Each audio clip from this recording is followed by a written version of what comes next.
Oh Brother, Not Another Podcast is a co-production of Verso Studios at the Westport Library with me, Trace Burroughs. And me, Miggs Burroughs.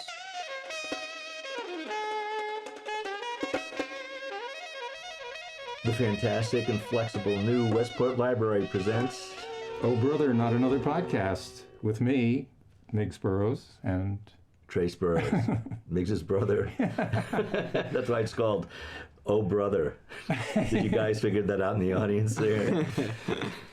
So our guest today, we're very pleased to have Will Haskell, our state senator, and there's too much to talk about, but where do we start? Oh, I know. Well, just to start off on a light note. Yeah. You were born in 1996. In case you didn't know, that's when Princess Diana got divorced. DVDs were introduced. Big Blue, IBM's Big Blue defeated Gary Kasparov. The Jerry Maguire movie came out. Independence Day, the movie came out. And what do you think the Dow was at? Any guess? Oh, God, no. Let me guess. 12,000. Oh, no, 6,000. Wow. Is that right?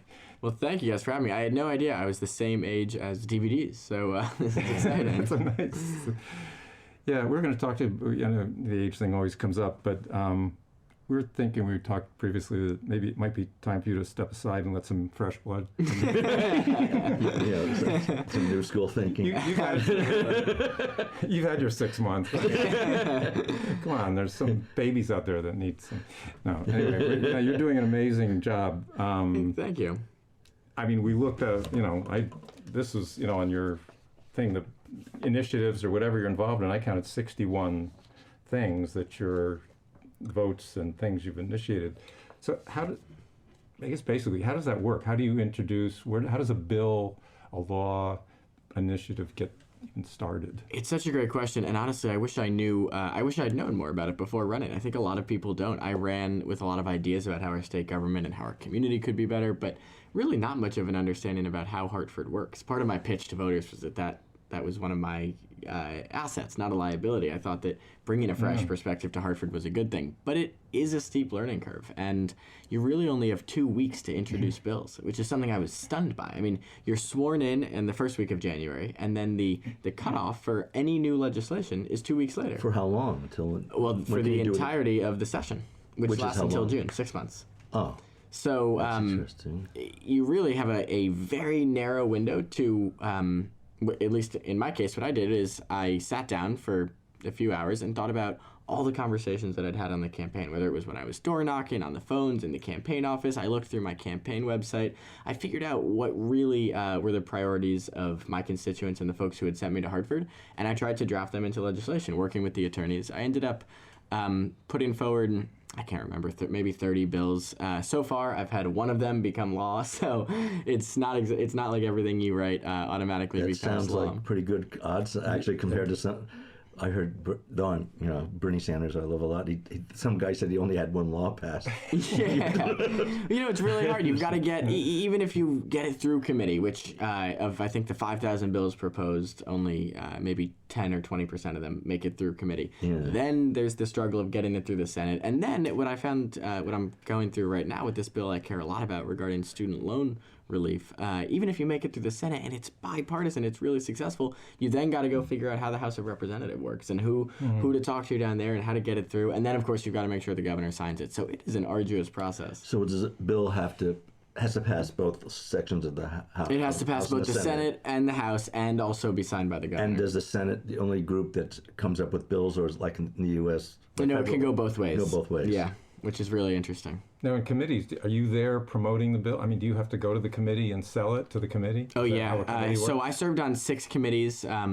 I was the chair of the Higher Education Committee, and I love that. But because I'm really passionate about making sure that higher education is affordable and accessible to the next generation. But also a big responsibility is if you have a bill, say, in the Public Safety Committee, and you don't serve on that committee, you go and testify about it, as I did about my diaper changing bill, saying that if you're going to build a new building and you're going to put diaper changing tables in a women's room, you should also have to put it in the men's room, because parenting is becoming more equal in the 21st century. Because I didn't serve on that committee, I lined up just like the other members of the general public who show up and made my pitch to those committee members. So what is this kind of a naive question? What is a caucus? We hear this word all the time. Yeah, it's a great question. It's an interesting thing that Hartford is so partisan, and it's a frustrating thing. But the reality is, before every day in the Senate, before we go out onto the Senate floor and debate bills and pass bills, you sit with your caucus, either the Republicans or the Democrats, and it's basically all the Democratic senators and a select few staff, but it's a really closed room where you don't talk about what happens inside. It's very, very off the record. And you decide what bills you care about. It's a chance for you to be really open with your colleagues. So if one of my Democratic fellow state senators had a bill that I just hated, I probably wouldn't slam them in the press. I wouldn't talk about it on this podcast, but I would bring it into that room and say, look, I don't particularly like this public safety bill or this judiciary bill. It's an opportunity to really voice your concerns and get ready as we go out before the debate. But those meetings, by the way, oh my God, they last 6, 7, 8 hours. Wow. We're caucusing the budget tomorrow, and I've got in my calendar just blocked out 10 hours just in case. Did you realize this? You know, I knew it was a lot of work. I didn't know about the late nights. It's crazy that sometimes I get there at 10 in the morning and we don't start voting. The other day we didn't start voting until 8 at night. So you're sitting around waiting for votes, and then once you start voting, it can go late. Sometimes we're there until the sun rises. And Are there nap rooms or time out? Little blankets on the floor. With a beanbag chair and butter a and lava jelly lamp. sandwich. you've got to stay close by in case an amendment comes up. You don't want to be more than a minute or two away from the chamber because you're going to have to vote. So there are people who, take naps. I try not to nap in my chair, although once or twice. In fact, You don't want to be caught. a friend of mine from the other side of the aisle came up. He said, listen, I know we disagree, but I don't want you to be caught yawning on camera anymore because it's not a good look. He did me a So real you're favor. the youngest senator or even House of all the... I am. I'm the youngest member of the General Assembly, and to your point earlier, I shouldn't be, right? I mean, I'm 22. I'm about to be 23. We really should have a lot of young elected officials because the decisions we make every day up there, they impact Connecticut for generations to come. We as a generation are more impacted by environmental protection policies, gun safety bills, all these things that are, I think, forward thinking.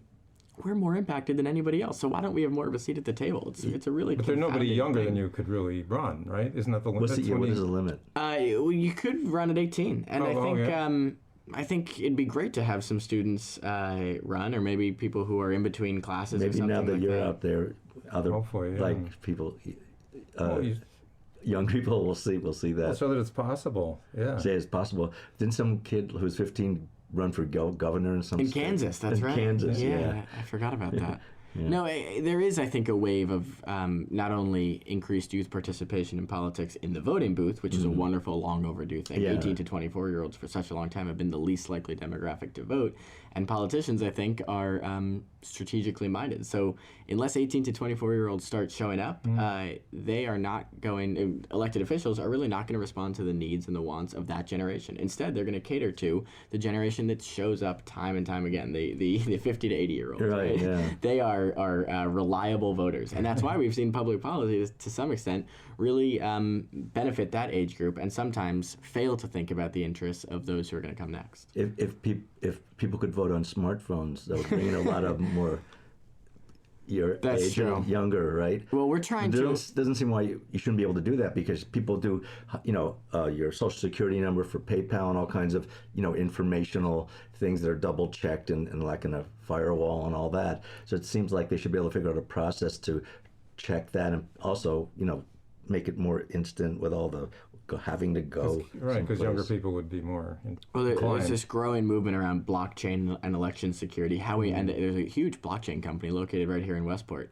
that's working on how we can make elections more secure and digitize some of these functions. But we in Hartford are fighting a far more antiquated battle, and that's the fact that in Connecticut we only have voting on one day, that one Tuesday in November. We're one of only 11 states where that's the case. Most states, Texas, West Virginia, California, red states, blue states, they have early voting. That's where one of the things you're trying to push. And it drives me crazy that we say, oh, because of an old agrarian tradition, you have one Tuesday in November during voting hours. God forbid you're a single working parent or a commuter and you can't make it to the polls. Yeah. So we're trying to change it, but there is steep opposition. And what's the opposition to something like that? Oh, I hear all sorts of things. One of my colleagues said to me, "Oh, I just love the feeling of Election Day." I said, "Great news! Under our bill, you'll have 3 more days to feel that way. We want Saturday, Sunday, Monday, and Tuesday. That's all I want." And that's the opposition, like that sort of weird, like I don't know. Some of it's more insidious. There was one colleague who I have a lot of respect for, but she stood up on the Senate floor and said that it's actually good that voting is a hassle. It shouldn't be particularly convenient, and I think that is just. I don't. And what is the reason? I don't understand. So you'd have to be motivated to vote, and they want motivated people voting, but they don't want casual voting. Yeah, well, that's the theory. I want more voting. I think that is a bedrock principle of the democratic process, and that's lowercase t, not capital D democratic. But the idea that we are better off when more people show up on election day and show up and make their voice heard on a day that's convenient to them. I mean, if you're going to make vote easier, whether it's on a smartphone or something, there could be a list of things you have to ask some questions, make sure that it's not just like punching buttons. Yeah, there could be a simple kind of. I'm curious because you represent Westport, but also other towns, and the demographics, personality of a town like Richfield and Westport is so different. So, how do you balance the needs of your constituency in these different towns? People always ask, where do you spend the most amount of your time? And I always say the car. Honestly, this district is a puzzle piece. It's gerrymandered. So Westport up to Bethel, it takes an hour. I just came from an Eagle Scout ceremony in Reading. The towns are really different, and I've really enjoyed getting to know the intricacies of every town. Westport is obviously a community that I know really well and just absolutely love. I understand its values, but the job comes with the responsibility to represent the values of Bethel, to represent the values of Weston and Wilton, which are distinct and different. And how many towns do you represent? I have 7 towns.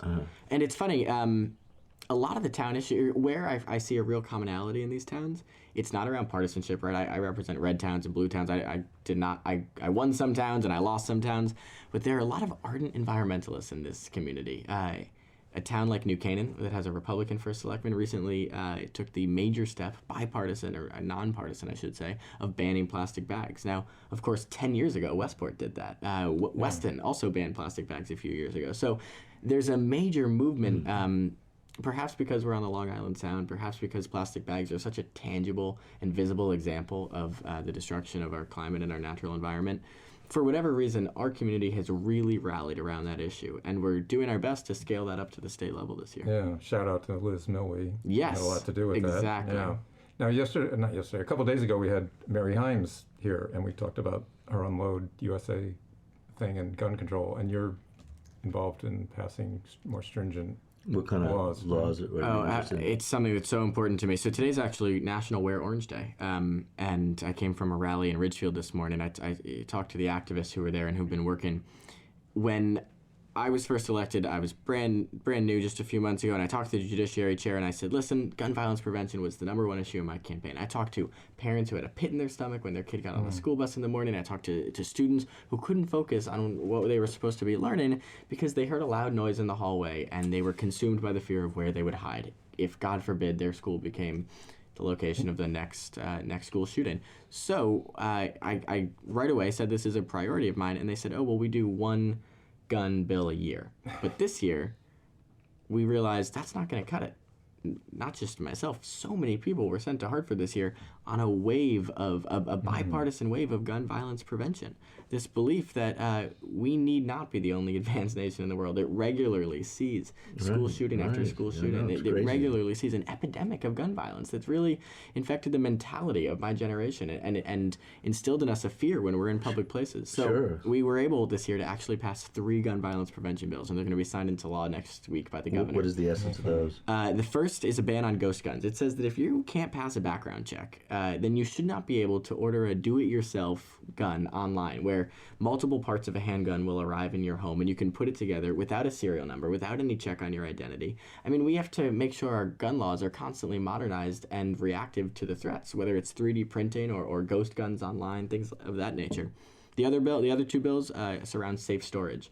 One's called Ethan's Law. There was a 15-year-old in Guilford, Connecticut earlier this year who lost his life because he went over to a friend's home and there was a gun that was stored in an incredibly unsafe but completely legal manner. The law in Connecticut was so long as the ammunition and the gun is separate, or so long as the gun isn't loaded, then it doesn't have to be stored safely in the home of a minor.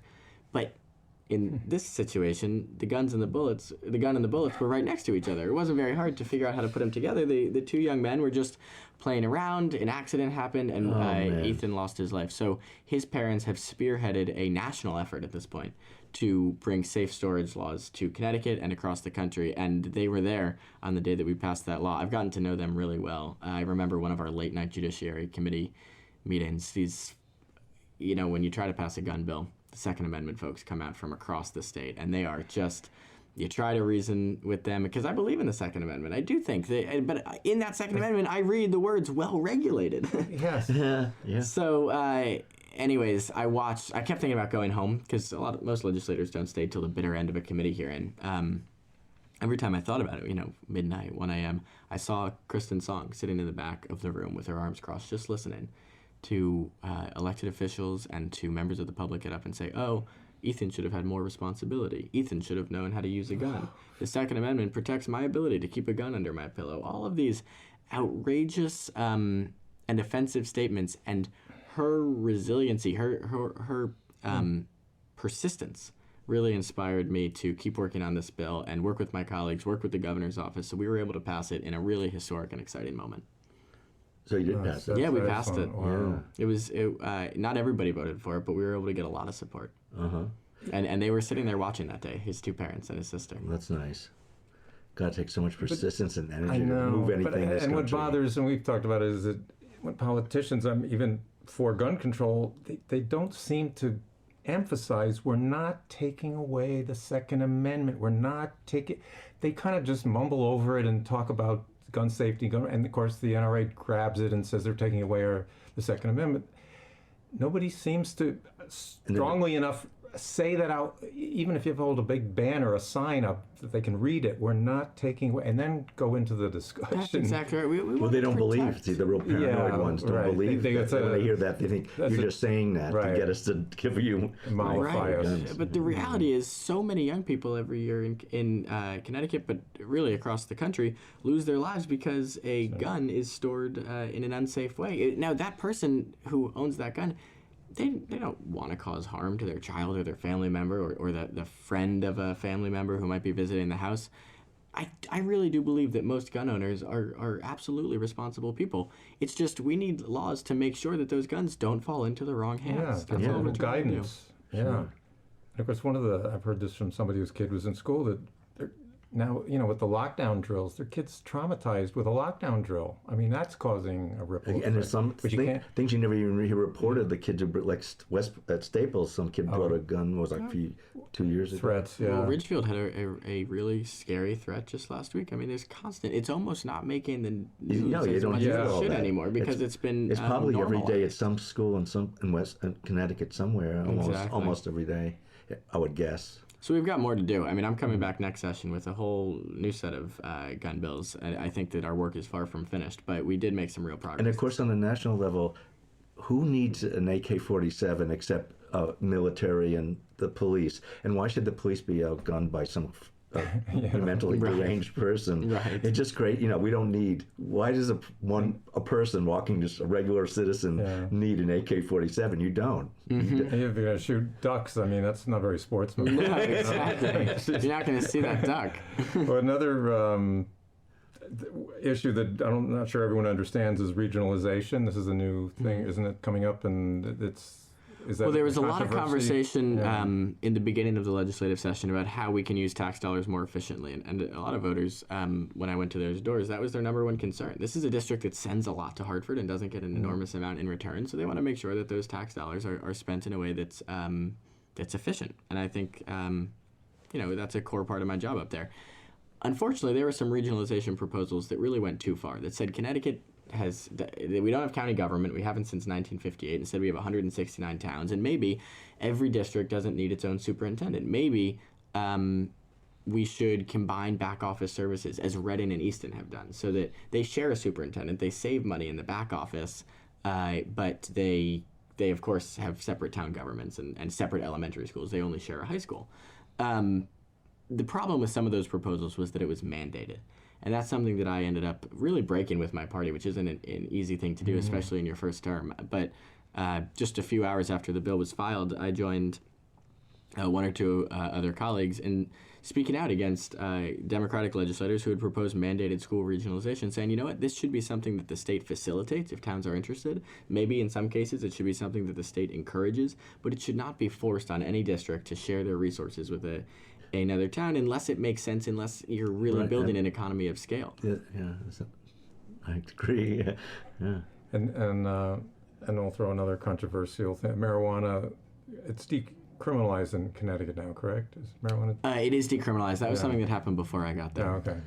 But it's still a misdemeanor, right? If you have caught with a joint. It's not fully legalized. It's in this weird gray zone, right? So it's nobody will be sent to jail at this point for simply possessing a small amount of marijuana. Selling is, of course, a different story. And the legalization efforts didn't gain much traction this legislative session. I'll confess that I was not incredibly helpful to those efforts because I have some reservations about legalization. I think that if we're going to do it, there should be really strict age restrictions because this science has shown that it has a negative impact on the cognitive development of young people. I worry about packaging, and I think that there should be clear disclaimers about health in the same way that we have done with tobacco. Obviously, tobacco is far more dangerous, it seems, according to public health experts, than marijuana, but it's still inhaling smoke. It's a habit, even if it's not addictive, that can have a negative impact on someone's life. So I want to make sure that we're doing this in a really clear and safe way. So I actually voted for it in the Judiciary Committee, but I told my colleagues that if this reaches the Senate floor, I'm not going to vote for it unless it has strong age restrictions and things like that. Yeah, and Dan Woke's column yesterday, I think he had a very moving letter from a mother whose son was, she said, addicted to the vapes, to the vape pens, THC. Yeah, right. And he's the one. He felt his own, not demise, but his own deterioration, and asked for help. And so apparently he is clean now or whatever, he's sort of back on track, but it was a desperate situation, which, I don't think most people, I didn't really realize it was that. When you use the word addictive, of course, any behavior can be addictive, I guess, whether it's medically addictive or not, but. Right. Well, we should talk about vaping too, which is a vehicle through which a lot of young people actually do become addicted to things like nicotine and the Juul pens. I'm not sure if you guys have seen those. But, no, what's it? Oh my gosh! When I was in college, I worked all 4 years at a convenience store, and in the last year, we started selling these things called Juul pods, which is a vaping pen. And young people are lured in under the guise of fruity flavors and things like that. And when you say young, how young? I mean, people my age, basically. But 18 and over, which is a key thing that we should talk about. They become unbelievably addicted because this has, I think, it has I don't want to misspeak, but it has a lot of nicotine in it. It's incredibly, incredibly addictive. I had friends who couldn't make it through a full class period without going outside into the hall to use their Juul pen. So vaping has become an epidemic, and when I talk to young people, even as young as in middle school, they tell me that in the bathrooms people are vaping. So what we just did in Connecticut is pass a 21 plus tobacco and vaping bill. It says that you have to be over 21 because we know that 95% of adult smokers report starting before the age of 21.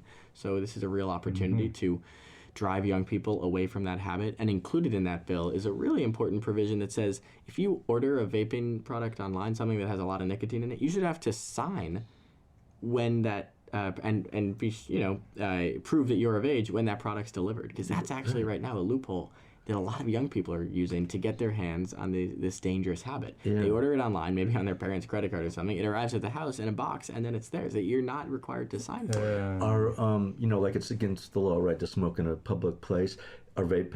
Are you allowed to smoke a vape pen in a My understanding is those laws need strengthening. We just passed a law that said no smoking or vaping on a public beach. That seems like a low bar to me. I mean, of course it shouldn't be allowed. I couldn't believe that you were able to do that prior to us passing this law. I think we've got to look more I see at a that. lot of, when I I'm a musician and I go to lots of clubs and I see people, but when they vape, they do it very secretively. Oh my gosh. So I thought maybe it's against the law to do it in a. What's smoke? The attraction supposedly is it's smoke free. Right, you can do it indoors. So there are a lot of. I'm working with one of my Republican colleagues to get some vapor detectors installed in high school bathrooms because good. smoke detectors don't do it. I had friends.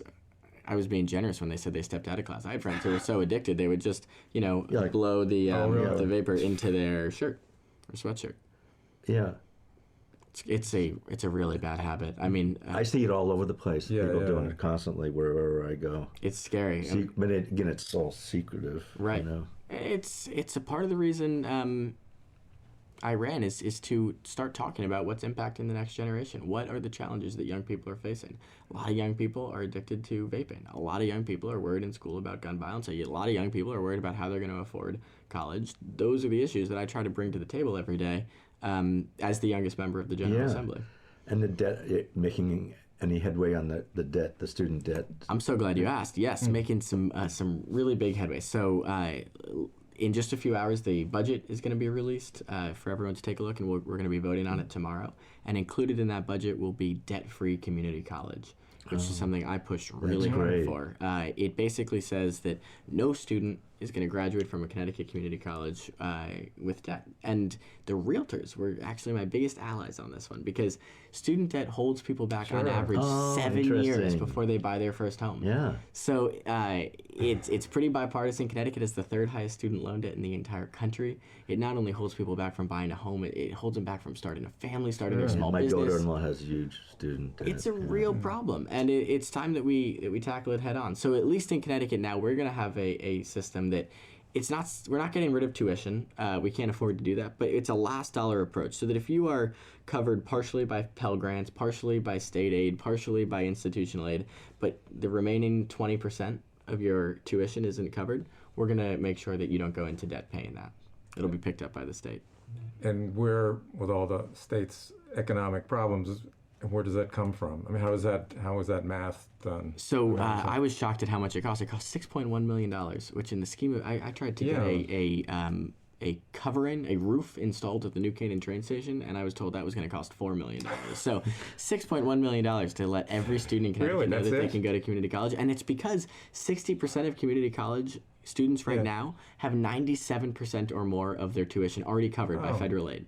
The reason it actually makes the community college system money is when more students start to recognize that community college is a possibility and that higher education is attainable, they fill out the FAFSA form, which lets them know how much they qualify for in federal aid. And for the first time, they realize that, I actually qualify for a full or partial Pell Grant. That actually is going to make over $2 million a year for the community college system. So not only are we going to have more students enrolling, we're going to have more federal dollars flow into Connecticut. And the $6.1 million that will be required is not going to come out of the general fund. It's going to come out of iLottery funding, which is we're loosening up regulations on gambling in Connecticut, and you're going to be able to do more from your phone. And that revenue is going to go directly towards investing in students. Yeah, it sounds like, I'm surprised how manageable that amount sounds. I mean, Isn't that amazing? I had no idea. I would have. I mean, 6 months ago, I would have said $6.1 million is a lot of money. But in the world of government spending, it's actually quite small in the scheme of the budget. So where do we stand with tolls? I mean, are we there yet?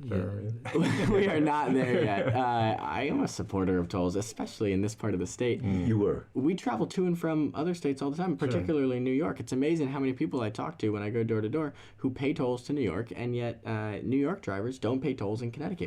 But with the highway system and the merit and everything, is so that not planned for that. They didn't know how many people are going to move here in the future, so it's only so wide.